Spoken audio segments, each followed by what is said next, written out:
আসসালামু আলাইকুম সবাইকে।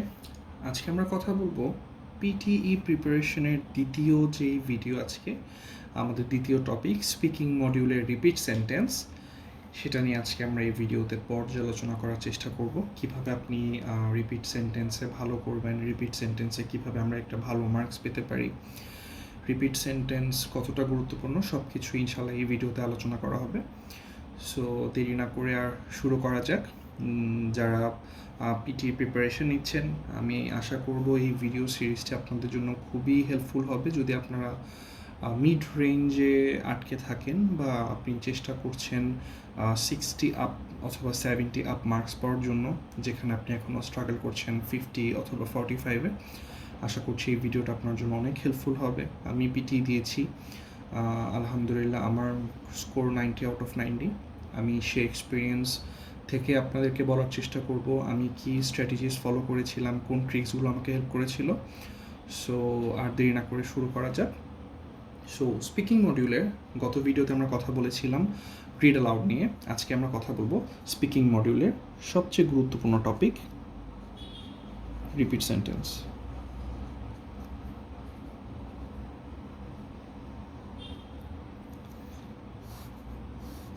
রিপিট সেন্টেন্স এতটাই গুরুত্বপূর্ণ একটি স্পিকিংয়ের একটি অংশ যেটাকে আপনি কোনোভাবেই বাদ দিতে পারবেন না। এটাকে যদি আমি এটার পাশে 10টা স্টারও দিই তারপরও এটার কম পড়ে যাবে। এটার গুরুত্ব এতটাই বেশি। পিটিতে দুইটা জিনিসের গুরুত্ব সবচেয়ে বেশি আমার মতে। একটা হচ্ছে রিপিট সেন্টেন্স আর একটা হচ্ছে রাইট ফ্রম ডিকটেশন। যদিও রাইট ফ্রম ডিকটেশন অন্য মডিউলের পার্ট, সেহেতু এই ভিডিওতে আমি ওটা নিয়ে কোনো কথা বলবো না, বরং যেহেতু স্পিকিং মডিউল নিয়েই কথা হচ্ছে আমি আজকে রিপিট সেন্টেন্স নিয়েই কথা বলবো। রিপিট সেন্টেন্সে সাধারণত যে জিনিসটা হয়, আপনি যখনই পরীক্ষা শুরু করবেন, রিড অ্যালাউডের পরের পোর্শনটাই থাকে হচ্ছে রিপিট সেন্টেন্স। রিপিট সেন্টেন্সে বেসিক্যালি আপনাকে ওরা 5 থেকে 7টি কোশ্চেন আপনাকে প্রোভাইড করবে এবং 5 থেকে 7টি কোশ্চেন আপনাকে ওরা একটা জিনিস বলবে, আপনাকে কম্পিউটার আপনাকে শোনাবে। ওরা যখন ওদের যখন বলা শেষ হয়ে যাবে তখন একটা বিপ সাউন্ড হবে। বিপ সাউন্ড হওয়ার পর আপনার পিসি অটোমেটিক্যালি রেকর্ড করা শুরু করবে। সো আপনি বুঝতে পারছেন জিনিসটা এরকম যে কেউ একজন আপনার সাথে কথা বলছে, আপনি জিনিসটা শুনলেন, শুনে সাথে সাথে আপনি রিপিট করে সে যা বলেছে আপনাকে তাই বলতে হবে। সো যদিও শুনে একটু ভয় লাগার বিষয় যে আচ্ছা আমি তো সব কিছু নাও ধরতে পারি, সব কিছু অ্যাকিউরেট নাও হতে পারে, এই ভয়গুলো কাজ করবে। এই জিনিসগুলো সবসময় একটা অংশ। তবে আমি বলতে পারি যে এই টিপস বা স্ট্র্যাটেজিসগুলো যদি আপনি ফলো করেন, আপনি যদি প্রপারলি নাও শুনতে পান বা আপনার যদি আপনি শিওর না হন কোনো সেন্টেন্স নিয়ে, তারপর আপনি you can go for it. আপনি চেষ্টা করলে এটাতে ভালো মার্কস পাওয়া সম্ভব।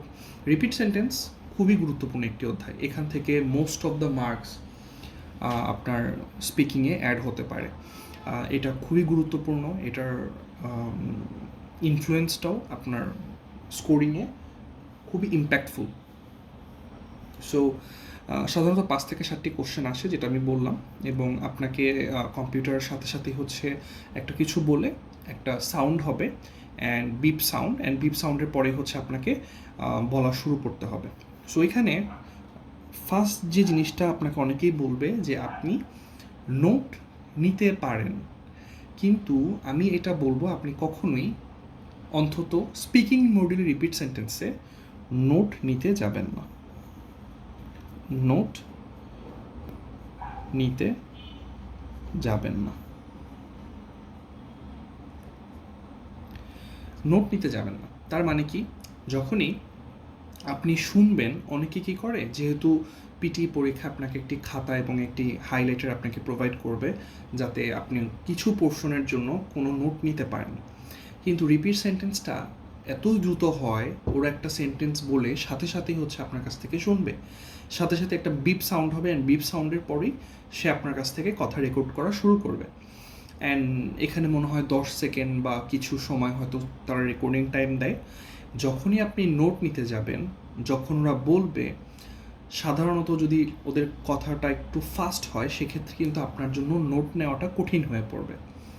অ্যান্ড যখন বিপ সাউন্ড করে ওরা যখন রেকর্ডিং শুরু করে দিবে, ওই 3 সেকেন্ড, প্রথম 3 সেকেন্ড যদি আপনি কোনো সাউন্ড না করেন, সেক্ষেত্রে কিন্তু আপনার মাইক্রোফোনটি অফ হয়ে যাবে। তার মানে আপনি একটা রিপিট সেন্টেন্সে জাস্ট একটা কোশ্চেনে আপনি কিন্তু 0 পাচ্ছেন, কোনো অ্যাটেম্প্ট করছেন না। সো এখানে নোট নেওয়া যাবে না, কারণ আপনি যখনই নোট নিতে যাবেন আপনি একটা রাশের মধ্যে পড়ে যাবেন। হঠাৎ করে বিপ সাউন্ড হবে, আপনি খাতায় তাকাবেন, দেখবেন আপনি কি লিখছেন, লেখা বুঝতেছেন না, এদিকে 3 সেকেন্ড হয়ে যাবে, আইদার মাইক অফ হয়ে যাবে অথবা আপনি ফাম্বেল করা শুরু করবেন, আপনি আটকে যাবেন, আপনি শিওর হবেন না, একটা জিনিস বলে আপনার কাছে হেজিটেশন লাগবে, যা সেটা কি এটা ছিল, মার্কস ড্রপ হতে থাকবে। আমি আগেও বলেছি স্পিকিং মডিউলে পিটিই সবসময় এমফাসাইজ করবে, সবসময় গুরুত্ব দিবে আপনার ফ্লুয়েন্সি। আপনি যাই শুনেন না কেন, সেটা যদি আপনি দ্রুততার সাথে বলতে পারেন, ধরেন আপনি একটা আমার সময় একটা কোশ্চেন এসেছিল, কোশ্চেনটা ছিল এরকম, মানে ওয়ান অফ দ্য কোশ্চেন ছিল আমার পিটির মেইন পরীক্ষায়, এটা ছিল এরকম,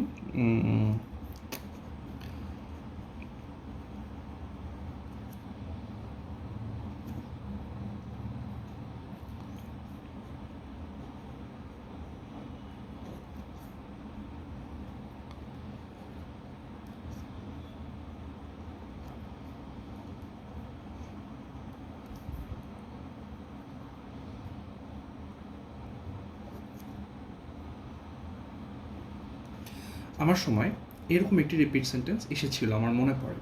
আ student can access library using his or her library card. So দেখেন এখানে কিন্তু আপনার কতগুলো ওয়ার্ডস আছে, 1 2 3 4 5 6 7 8 9 10 11, এখানে 11টি ওয়ার্ড আছে।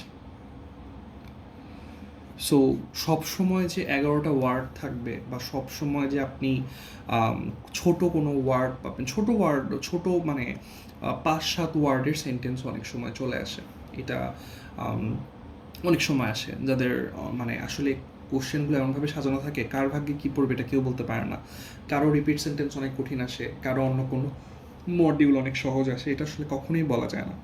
সো আমার সময় আমি এইরকম পেয়েছিলাম, আপনার সময় হয়তো আপনি 11 পেতে পারেন, 11টা ওয়ার্ড, বা তার থেকেও বাড়তেও পারে, তার থেকে কমতেও পারে, এটা আমরা আসলে বলতে পারি না। তবে যেই জিনিসটা আপনাকে ভালো একটা মার্ক এনে দিতে পারবে সেটা হচ্ছে আপনাকে অবশ্যই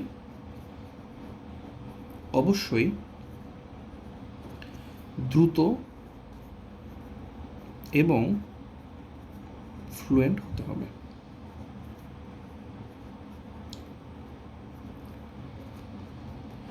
এই ট্রিক্সটা হচ্ছে মাস্ট।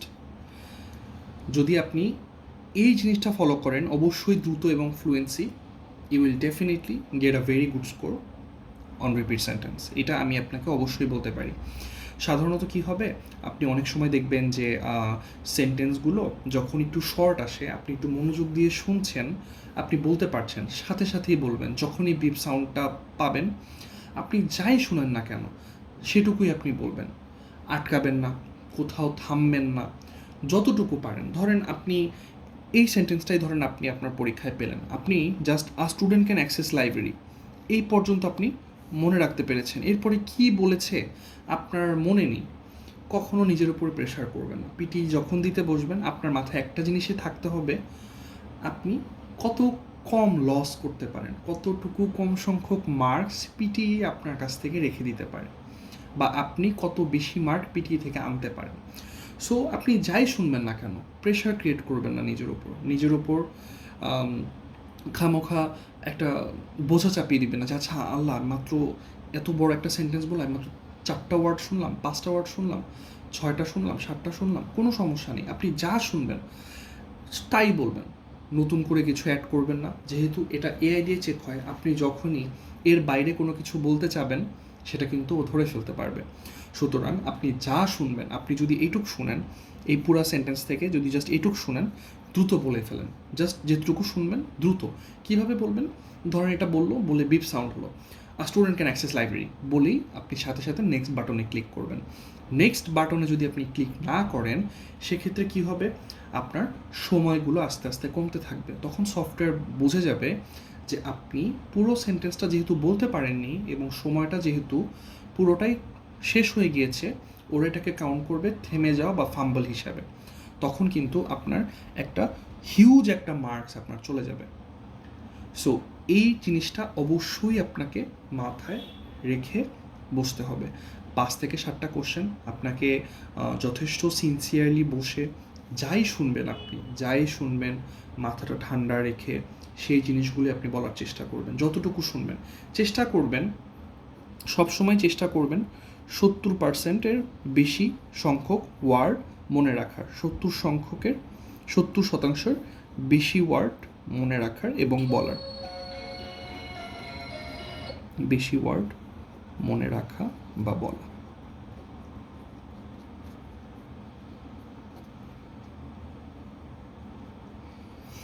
ধরেন একটি সেন্টেন্সে আপনার 11টা ওয়ার্ড আছে, আপনি আর কিছু না পারলেও আপনার চেষ্টা থাকবে এক্ষেত্রে 6টার বেশি ওয়ার্ড বলার।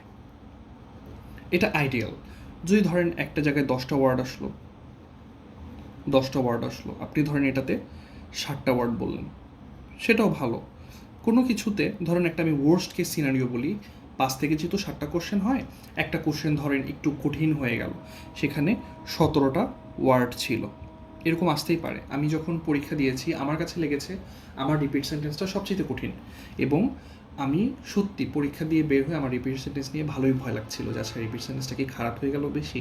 তবে হ্যাঁ, আমি আপনাদের সাথে যেই স্ট্র্যাটেজি শেয়ার করছি, আমি ওই সময়ও সেম স্ট্র্যাটেজি শেয়ার করেছি। আমি বলবো না যে না আমার একটাও রিপিট সেন্টেন্স একদম ফুল আমি পেরেছি, একদম 11টা ওয়ার্ড বা 17টা ওয়ার্ডের ফুল একটা সেন্টেন্স আমি কমপ্লিট করতে পেরেছি, আমি একদমই পারিনি। আমি যতটুকু শুনেছি আমার চেষ্টা ছিল আমি প্রথম দিক থেকে যতটুকু সম্ভব আমি শুনবো, যতটুকু পারি আমি ততটুকুই বলবো, এবং দ্রুততার সাথে বলবো যাতে আমার ফ্লুয়েন্সিতে সবসময় 90-র ভিতর 90 আসে। কন্টেন্টে হয়তো কিছু মার্ক কাটা যেত, কিন্তু যেহেতু এটা স্পিকিং মডিউল, পিটি সবসময় আপনার ফ্লুয়েন্সিটাকে তারা প্রায়োরিটাইজ করবে। ও যেটা বলছিলাম, ধরেন একটাতে 17টা ওয়ার্ডের একটা সেন্টেন্স চলে আসছে, সেক্ষেত্রে তখন ধরেন আপনি কোনো কারণে, হয়তো এটা অনেক বেশি কঠিন ছিল, আপনি কোনো কারণে 5টা ওয়ার্ড মনে রাখতে পেরেছেন, কোনো সমস্যা নেই। এই 5টা ওয়ার্ডই আপনি দ্রুততার সাথে বলে আপনি অবশ্যই নেক্সট বাটনে ক্লিক করে ফেলবেন যত দ্রুত সম্ভব। আপনি যখনই বলা শেষ হবে আপনি নেক্সট বাটনে ক্লিক করে পরের কোশ্চেনে চলে যাবেন। পরের কোশ্চেনে আবার চেষ্টা করবেন যে আমি বেশিটুকু শুনি, যতটুকু শুনতে পারেন, ফাম্বল করার কিচ্ছু নেই। আপনি সবসময় মনে রাখবেন স্পিকিং মডিউলে আপনি যখনই থামবেন তখনই আপনার মার্কস ওরা ডিডাক্ট করতে শুরু করবে। কোনো থামা যাবে না, আপনি যা শুনবেন তাই বলে দিবেন। এখানে কোনো নোট নেওয়া যাবে না, কারণ আপনি যখনই নোট নিতে দিবেন তখনই এটা আপনার কি টাইম কিল করবে, আপনাকে এটা ডিলে করাবে। এটাতে আসলে নোট নিয়ে ভালো করার কোনো স্ট্র্যাটেজিস এখানে একদমই নেই। নেক্সট বাটনে অবশ্যই ক্লিক করতে হবে, দ্রুত শেষ করতে হবে, ফ্লুয়েন্টলি বলতে হবে, চেষ্টা করতে হবে 70%-এর বেশি ওয়ার্ড মনে রাখার জন্য। আরেকটা জিনিস যেটা আমি বলতে চাই, আমি গত ভিডিওতে বলেছি, আপনি যখন পিটি পরীক্ষা দিতে যাবেন আপনার সিটিং অ্যারেঞ্জমেন্টগুলো হবে বেসিক্যালি একদম পাশাপাশি। এটা ধরেন আপনার টেবিল, আপনার পাশের টেবিলে একজন, আপনার পাশের টেবিলে একজন, আপনার পাশের টেবিলে একজন, এভাবে করে আপনার অপোজিটেও আরও কিছু মানুষজন বসবে। একদম সেম হুবহু হচ্ছে আপনি এই স্ট্রাকচারে পরীক্ষাটা দিবেন। সো যখনই আপনি বসবেন আপনার সাথেও কিন্তু আপনার পাশের ফেলোমেটসগুলো কিন্তু একই সাথে স্পিকিং পরীক্ষা দিবে। সেক্ষেত্রে কি হয়, আপনার পিছনের জনের আওয়াজ আপনার সামনে চলে আসবে, আপনার পাশের জনের আওয়াজ আপনার কাছে চলে আসবে। সো এই জিনিসগুলো কিন্তু খুবই মানে কনসেন্ট্রেশন ব্রেক করে, খুবই ডিস্ট্রাক্টিং সামটাইমস। সো আপনি চেষ্টা করবেন এই কেসে নিজের মনোযোগটাকে ধরে রাখার। অবশ্যই হেডফোন পরে প্র্যাকটিস করবেন। আমরা অনেকেই এই কাজটা করি, এবং আমারও এই ভুলটা হতো। আমি প্রথম কোনো প্র্যাকটিসেই হেডফোন ইউজ করতাম না। পরবর্তীতে যখন আমি for the first time headphone দিয়ে মক টেস্ট দেওয়া শুরু করলাম, আমি দেখলাম আমার স্কোরগুলো খুব নিচের দিকে যাচ্ছে। সো আপনাকে আমি বলবো আপনি ডে 1 থেকেই হেডফোন ইউজ করে প্র্যাকটিস করবেন। হেডফোন ইউজ করে প্র্যাকটিস করবেন। হেডফোন ইউজ করে প্র্যাকটিস করলে এটা আপনাকে খুব বেশিভাবে পরীক্ষার ফিলটা এনে দেওয়ার চেষ্টা করবে, কারণ আপনি পরীক্ষাও যখন দিবেন তখন আপনার কাছে হেডফোন থাকবে, আপনি হেডফোন ছাড়া কোনো কথা বলতে পারবেন না, শুনতে পারবেন না। সো তখন আপনি হেডফোন দিয়ে চেষ্টা করবেন মার্কসগুলো দেওয়ার জন্য। এখন কীভাবে নিজেকে আপনি প্রিপেয়ার করবেন, কীভাবে বুঝবেন যে আপনি রিপিট সেন্টেন্সে ভালো করছেন বা আপনার মার্কসগুলো ইমপ্রুভ হচ্ছে? আমি গত ভিডিওতে বলেছি একটা স্টুডেন্টের পিটিতে ভালো করতে গেলে অবশ্যই কোনো না কোনো থার্ড পার্টি অ্যাপের হেল্প দরকার, এবং সেক্ষেত্রে আমাকে সাহায্য করেছিল আলফা পিটিই। এটা একটি সাবস্ক্রিপশন বেসড, 10 দিনের সাবস্ক্রিপশন, মনে হয় 800 সামথিং, মনে হয় 1 মাসের 1600 সামথিং, আমার এক্স্যাক্ট ফিগারটা মনে নেই। আপনি আলফা পিটিতে যাবেন, আলফা পিটিতে গিয়ে আপনি সাবস্ক্রিপশন কিনবেন, কিনে হচ্ছে প্র্যাকটিসে চলে যাবেন। প্র্যাকটিসে গিয়ে আপনি ওখানে পাবেন রিপিট সেন্টেন্স,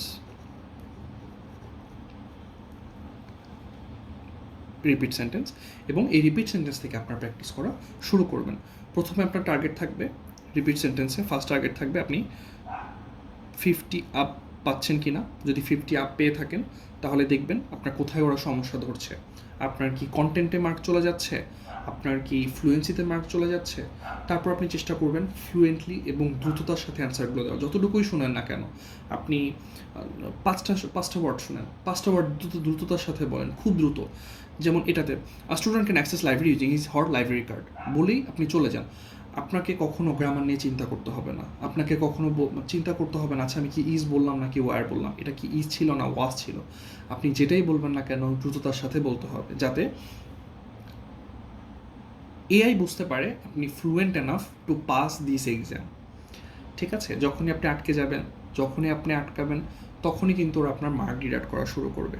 সো রিপিট সেন্টেন্সে যাবেন, দেখবেন আপনি 50+ পাচ্ছেন কি না। যদি 50+ পান, দেখবেন কোথায় মার্কসগুলো খারাপ আসছে। ফ্লুয়েন্সিগুলো বাড়ানোর চেষ্টা করবেন, দ্রুততার সাথে অ্যান্সার দিবেন। অ্যান্সার যখনই শেষ হবে ওয়েট করবেন না, সাথে সাথে নেক্সট বাটনে ক্লিক করে পরেরটায় চলে যাবেন। এভাবে করে দেখবেন আপনার মার্ক ইনশাল্লাহ 70+ বা এর থেকেও বেশি চলে আসবে। সো আমি সাজেস্ট করব, রিপিট সেন্টেন্সটা যেহেতু একটু কঠিন এবং এটার ইনফ্লুয়েন্সটা অনেক বেশি, এটার ইম্প্যাক্টটা অনেক বেশি পরীক্ষায়, আপনি রোজ দৈনিক 15টা থেকে 20টা রিপিট সেন্টেন্স বাসায় চেষ্টা করবেন, এবং আপনার টার্গেট থাকবে রিপিট সেন্টেন্সে সবসময় 60-র উপরে মার্ক প্র্যাকটিসে ধরে রাখা। যখনই আপনি 60-র উপর মার্ক ধরে রাখবেন, তখনই দেখবেন আপনার জন্য পরীক্ষায় রিপিট সেন্টেন্সে মার্ক পাওয়া বা মার্ক তোলাটা খুব সহজ হয়ে যাবে। এবং চেষ্টা করবেন মিডিয়াম রেঞ্জ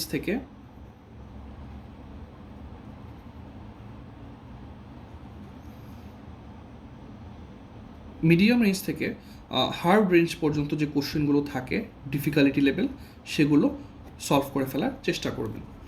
সো আলফা পিটিতে সব কিছুই করা যায়। আপনি ওখানে ডিফিকাল্টি লেভেল চুজ করতে পারবেন, আপনি কোন ধরনের প্র্যাকটিস করতে চাচ্ছেন সেগুলো সব কিছুই আছে। So I think it will help you to cut a good marks on repeat sentence, because repeat sentence-টা স্পিকিং মডিউলের সবচাইতে গুরুত্বপূর্ণ একটি পার্ট। এটি আপনার পরীক্ষায় সবচাইতে বেশি স্পিকিংয়ে আপনাকে হেল্প করবে ভালো মার্কস পাওয়ার জন্য। এবং এভাবে আপনি যদি প্র্যাকটিস করতে থাকেন, যখন দেখবেন যে না আপনার মার্কস আস্তে আস্তে ইমপ্রুভ করছে, it will definitely help you to boost your confidence and everything. So আজকের ভিডিও এই পর্যন্তই। আমরা ইনশাল্লাহ নেক্সট ভিডিওতে এর পরের যে টপিক স্পিকিং মডিউলের, সেটা নিয়ে আলোচনা করার চেষ্টা করব। ধন্যবাদ সবাইকে। কারো যদি কোনো প্রশ্ন, কোনো সাজেশন, কোনো জিজ্ঞাসা থেকে থাকে, কমেন্ট বক্স পুরোটা আপনার জন্য। আমি সব সময় আপনাদের উত্তর দেওয়ার জন্য মুখিয়ে থাকি। ইনশাল্লাহ আপনারা আপনাদের অভিমত জানাবেন। ধন্যবাদ সবাইকে। আসসালামু আলাইকুম।